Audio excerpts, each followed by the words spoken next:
కాంగ్రెస్ ప్రభుత్వంపై 18 నెలలకే తీవ్ర వ్యతిరేకత వచ్చిందని ఎంపీ లక్ష్మణ్ రెడ్డి అన్నారు. రేవంత్ రెడ్డి కేవలం తన కుర్చీ కాపాడుకోవడానికే ప్రయత్నిస్తున్నారని కూడా తెలిపారు. ఒకవైపు హైకమాండ్ పోరు, మరోవైపు రాష్ట్రంలో సీనియర్ల పోరు ఉందన్నారు.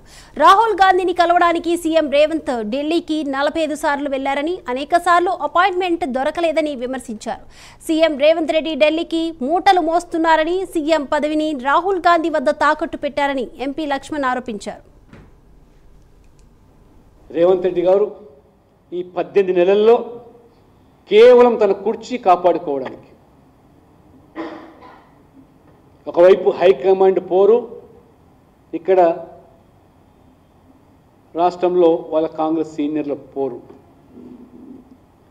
రాహుల్ గాంధీని కలవడానికి ఢిల్లీ పర్యటన 45 సార్లు,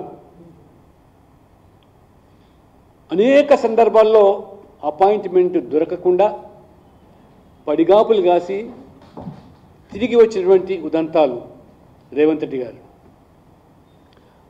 రేవంత్ రెడ్డి గారు చేస్తున్న తెలంగాణకి ఏమిటంటే, ఒరగబెట్టింది ఏమిటంటే ఢిల్లీ సంపదను,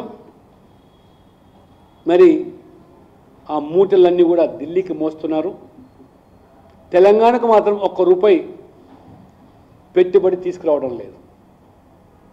పూర్తిగా ఇవాళ అవినీతి మరకలతో, అవినీతిలో ఏ రకంగా దూసుకుపోతుందో తెలంగాణ రాష్ట్రం, దేశంలో ఇవాళ ప్రజలు గమనిస్తూ ఉన్నారు.